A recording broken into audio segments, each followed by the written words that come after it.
Morning guys! Good morning sa ating mga ka-trader. Nag-trade tayo today, off day natin, Friday. At ayan, dami natin ligpitin sa likod.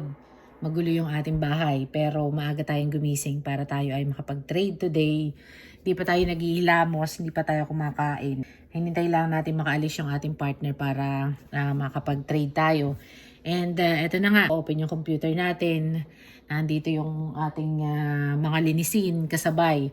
Pero okay lang yan, mamaya magagawa natin iyan. Nag-trade tayo at maganda po yung araw ngayon kahit papaano bigyan tayo ng chance na makapag-trade po tayo. Maganda yung ating trade. Yung investment natin ay 851 and then meron na tayong gain na $302.70. 24%. Pwede na, hindi na bad. Tapos, bumili tayo nung isang medyo maliit lang yung ating puhunan pero okay, at least meron kahit paano hindi sayang yung ating araw. Yun yung ating ginagawa during ating off day. Gulo pa yung buhok natin, may magandang pagkakataon ay hindi natin sinasayang para tayo ay makapag-trade. Tingnan nyo naman, talagang gulo-gulo ang ating itsura pero sa trading naman ay wala naman yan sa kailangan nakaayos ka, nasa bahay ka lang ay kahit anong oras pwede mong gawin. Basta pasok dun sa trading na oras. Ngayon ay 9:30 ng umaga. Malabo ang ating mata dahil kung ano pa, kakagising lang din natin. Share ko sa inyo yung ating trading today at baka po sakali meron kayong matutunan dun sa i-share ko po sa inyo. Ayan, ganito tayo tuwing umaga. Ito yung ating computer. Ayan, mata yung ating screen. Pero medyo maganda yung stocks o yung market ay sinasabay-sabay natin yung ating tatlong computer. Ito, at saka ito. So, yan yung ating ginagawa kapag off day natin. Meron na tayong $300. Wait lang, pakita ko sa inyo. Ayan. Yung ating gain, 24.8%. Yan lang yung isa dun sa ating gain. And then, ito naman yung isa, 86 plus 86, 5%. Depende yan kung ilang stocks yung bibilhin nyo. Yung isa naman natin, meron tayong $3.94. Ito 5.85%. Yung kanina 24%. Itong isa pakita ko sa inyo. Ito naman yung isa na sinasabi ko sa inyo 1.7%. Meron tayong naka-green, meron tayong naka-red. Balit lang yung ating investment. 200 lamang. Kaya depende yan kung gaano kalaki yung itinataas ng stocks. Kung ilang percent ay 1.7. Pero kung yung 1.7 tapos malaki naman tong inyong investment ay talagang malaki ang inyong kita. Makikita nyo naman dyan. Yan yung isa dun sa gain natin. Hindi muna natin ibibenta, palalakihin pa rin natin kagaya ng 5%, kagaya ng 24%. Ito naman yung ating kinita. Ayan, meron na po tayong $85, 5%, 0.79 yung ating percent na kinita. Kaya depende po yan sa inyong investment. Meron din tayong mga bagsak na trade. Pero okay lamang po yan dahil kahit pa isa-isa na bibenta natin, hindi na yan masama. O, kahit paano meron din tayong $85. Not bad po. Maganda yung ating nabiling time frame natin ay 5 minutes. Tinitingnan din natin sa 30 sa 1 hour. So far naman ay maganda yung tinatakbo ng ating biniling stocks dahil lumilipad. Ngayon, dito tayo nagmula sa pinakailalim. Gumawa tayo ng ating plan para dun sa ating gagawing trade today. Pagbukas ng market, bumili tayo. Pero naka-hold pa rin dahil medyo maganda yung market today. Kaya inihold natin. Possible na hindi natin ito ibenta. Wait natin dahil maganda yung ating technical. Nagawa tayo ng sarili nating analysis at ito naman yung naging result. Nilagyan din natin ng percent kung ilan yung possible na pwede natin kitain. Hintayin natin. Pero sa ngayon ay tayo naman ay gain na at kanina pa na tayo naglalaro sa 2-3%. Kung maganda-ganda yung ating puhunan at meron tayong malaking investment, ay within 1 hour ay maganda na yung ating gain. Depende yan sa kung magkano yung inyong investment. Ayan. So, ginamitan natin ng sarili nating technique. Depende sa inyo kung saan kayo mas preparado para makapag-trade kayo. So, ito yung mga pinanggalingan natin. Analysis, dito tayo nag-start. At itong ginamit natin ay sa buying position natin sa 5 minutes. Pero pwede kayong mag-plot sa 30 minutes, sa 1 hour. Depende kung ano yung inyong pagkakaintindi sa buong oras ng trading. Ito ay nakaplan, pinlano natin, pagbukas ng market, bumili tayo. And tiningnan natin kung ano yung ating plan, sinet up natin, pinag-aralan natin, at maganda naman yung naging result. Umaayon dun sa ating pagkaka-plot. Depende rin yan sa inyo, kaya kailangan na talaga maintindihan nyo yung mga basic ng trading. Ito ngayon yung ating buong half day na pagti-trade, at ito tumatakbo pa rin ng maganda yung ating trading. Ito po, live na live po ito today. At yun ay alas 9 pa lamang, pero gain na tayo. Meron siyang up and down na direksyon, pero maganda naman yung hinaharap ng market. Kaya lang, kailangan syempre kayo ay maging pasensyosa. Kailangan kayo ay marunong maghintay. Syempre, kapag alam nyong gain na at umaayon na dun sa inyong plano, ay pwede nyo na rin ibenta. Depende yan sa inyo. Basta ang importante ay meron tayong plan to exit para kung ano man yung maging senaryo, kung ito man ay bumagsak, hindi naman tayo masyadong lugi dun sa ating investment. Ito po yung ating ginawang price range. Tinitingnan natin kung aabot siya dun sa ating target. Kung umabot, ay di maganda. Kung hindi naman umabot, maganda pa rin dahil gain pa rin tayo dahil dito nga tayo nakabili. Pag tinignan nyo po, medyo maganda na yung ating naging buying point. Doon tayo bumili sa resistance na ngayon ay naging support naman. Maganda pa rin yung takbo ng ating market. Sa mga gusto pong mag-trade today ay pwede pa po kayo makapasok.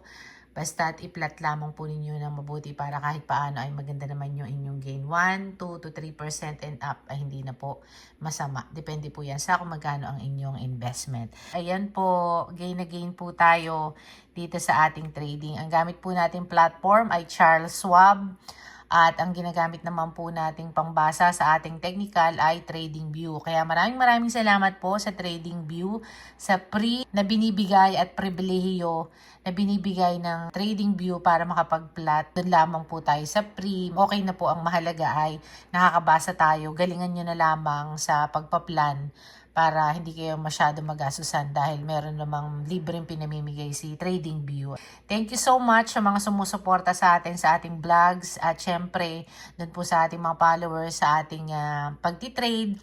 Kung meron po kayong mga katanungan, pwede nyo po akong i-PM and baka gusto nyo po makapag-share din ako sa inyo para kahit papano meron din po kayong mapagkaabalahan. At ito po ay passive income din. At everyday, pwede nyo po itong gawing negosyo talaga. Dahil pwede kayong pumasok everyday, umaga at half day lamang. Depende sa inyo.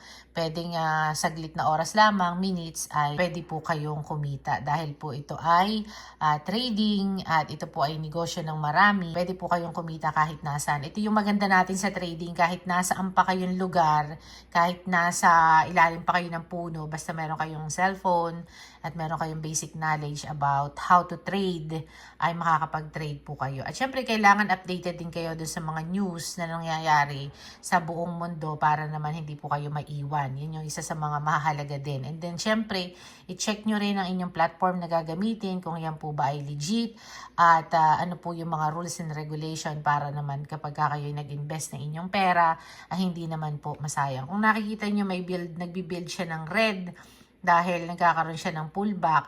Pero ang maganda pa rin, gain pa rin po tayo kahit sa ang angulo natin na tingnan dahil yun yung ating plan. So ito po ay pinlano natin, 30 minutes po itong ating plot. And then, nag-enter po tayo sa 5 minutes at maganda naman yung tinatakbo. Merong mga red candle dito, gumagalaw, eto. Pero yan ay nagpo-pullback lamang. Healthy pa rin naman yung direksyon ng ating stocks.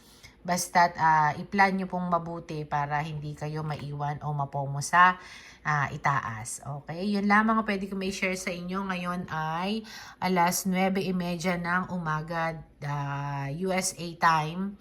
At ang ating pong biniling stocks ay $109.65 at tumataas pa. Binili po natin yung ating stocks ng 107. At 2 pips po yung itinaas ng ating stocks pero gain na gain po tayo. Depende kung maganda yung pagkaka-point of entry ninyo, mas madami kayong kita. Actually, nung nagplan po ako nito, nandun tayo dapat sa $93 per stocks. Pero dahil busy ako at meron akong trabaho, hindi tayo nakapag-buy. Ngayon ay off ko, kaya nabigyan ako ng chance pero ayaw pang bumalik dun sa price na gusto natin. Pero meron pa rin tayong ibang plan. So, kailangan meron kayong plan 1, plan 2, plan 3 para maging malaki yung ating puno. Para kapag may tinanim, ay di meron tayong aanihin. So, ito po yung ating pinagkakaabalahan. Kahit paano meron tayong once a week na trading. Hindi na rin yan masama dahil yun lang din yung qualified sa atin dun sa ating platform na ginagamit.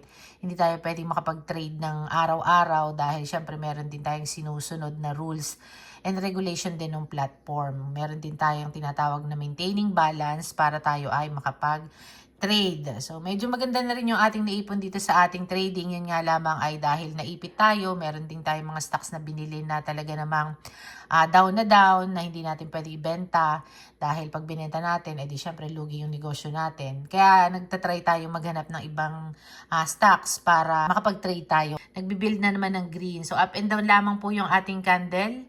Basta't aralin nyo lamang pong mabuti ang inyong technical at unawain yung mabuti. So, inihintay natin dumating dito. Kung palarin pa tayo at umabot ng 10% ay talaga napakaganda naman. So, depende nga po sa sinasabi ko sa inyo yung investment. Ayan guys, live na live. Tingnan nyo po. Ayan. Sa mga may gusto pong matuto at gustong magtanong kung paano mag-trade, ay follow nyo lang po ako sa aking Meta account, Arlene Cali Vlogs. At kung meron po kayong pwedeng itanong na baka makapag-share po ako sa inyo, pwede naman po ako mag-share ayon lamang dun sa aking nauunawaan. And then yung the rest naman po ay pwede nyo nang pag-aralan sa YouTube. Meron namang mga training na free at meron namang mga tutorial na free. Bibigyan nyo lang ng time and then meron din kayong chance na makapagbasa ng libro. Bumili po kayo ng books para maintindihan nyo kung talagang gusto nyo pong pasukin ang stocks business. Sa mga nais pong mag-trade, huwag po kayong magdalawang isip, pero bago nyo po pasukin, aralin nyo po muna yung mga basic at saka pag-aralan nyo po yung psychology. Ito ay napakahirap kapag kayo ay nalugi sa inyong negosyo. Mahirap pong makabawi at kayo ang sarili nyong boss dito sa inyong negosyo pagdating sa stock trading. Ito na guys, sabi ko sa inyo kanina, sundan nyo tong ating O, tingnan nyo naman, maganda yung naging direction. So, meaning, narating natin yung ating target price. At mukhang lalagpas pa yan pa rin yung date natin. 9:45 na, 9:30 ko kanina pinakita sa inyo. And pumalo siya dun sa ayon dun sa gusto natin. And guys, napakagandang mag-trade today kahit medyo maraming problema ang buong mundo at medyo merong mga pagbabago sa market. Pero depende yan kung paano nyo babasahin at paano kayo magpaplano. Umayon sa gusto natin guys, kaya good na good yung ating trade today. Enjoy trading mga ka-vlogs. Thank you so much. See you again until next week. Salamat. Magandang umaga po sa inyong lahat.